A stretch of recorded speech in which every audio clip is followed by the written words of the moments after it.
In this lecture, we bring the history of United States immigration law to the present by looking at the modern structure and function of agencies and courts.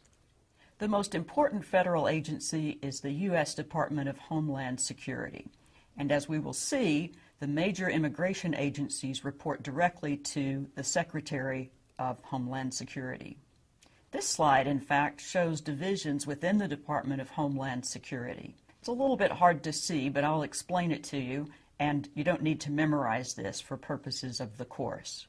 So we want to spend some time looking at the Department of Homeland Security and how it is structured.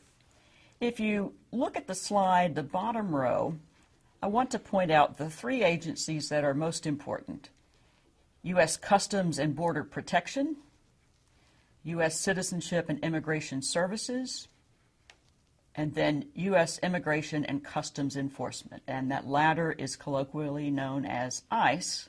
Most of the visas that we will be talking about and the citizenship process that we talked about in Week 1 is handled by U.S. Citizenship and Immigration Services, and then Customs and Border Protection also, along with ICE, are responsible for border security. So this is the larger structure of immigration authority that Congress has divided through the Department of Homeland Security. But there are other players in this, and the immigration courts are extremely important.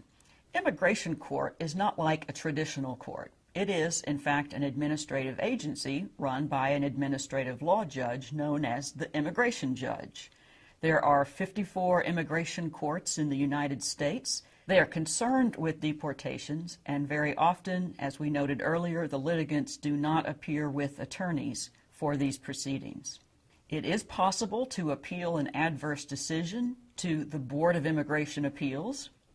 The Board of Immigration Appeals is one court located in Northern Virginia, so all appeals from the 54 very, very busy courts in the United States go through one Board of Immigration Appeals. Now, the rest of this flowchart is somewhat misleading. It is difficult to have a day in federal court if you come from immigration court, and I'll show you reasons for that on the next slide. But assuming that you can surmount the various hurdles, assuming that you have a lawyer, and assuming that the court has jurisdiction, and assuming you have not already been deported, you may have your case heard by a federal court of appeals. There are 11 federal courts of appeal in the United States to which one of these appeals may go. And then lastly, the United States Supreme Court. Yes, it is possible for a deportation proceeding to make it all the way to the Supreme Court, but it is extremely unlikely. The Supreme Court takes less than 1% of all cases that are submitted to it in any given year. And because of all of the hurdles, deportation proceedings very infrequently have caught the attention of the United States Supreme Court. The last slide here, and again, this is not for memorization, but so that you can be familiar with some of the administrative complexity of our immigration system.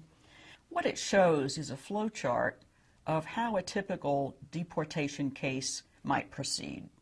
So the Department of Homeland Security initiates an action against a non-citizen in the United States. They do so by a notice to appear in court. That's the start of any process. And then you can see that it works its way through the immigration judge's decision process, through various hearings. And then there are several possibilities. Voluntary departure is what the name suggests.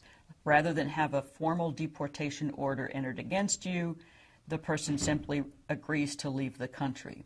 You could have an order of removal, termination of proceedings, and other kinds of relief that we'll talk about in Week 5. And remember, we said all of those decisions of immigration court judges in the 54 immigration courts in the United States go to one administrative appeal court, the Board of Immigration Appeals, and then, if possible, an appeal to a federal circuit court. So that's the modern structure, a brief overview of it anyway, and we've come a long way from the earlier history that we discussed, including the Chinese Exclusion Act. In our next lecture, we will continue the look of history of United States immigration by looking at some numbers, data over the years and today in terms of national origin of persons who have both immigrated to the United States and become United States citizens. The preceding program is copyrighted by Emory University.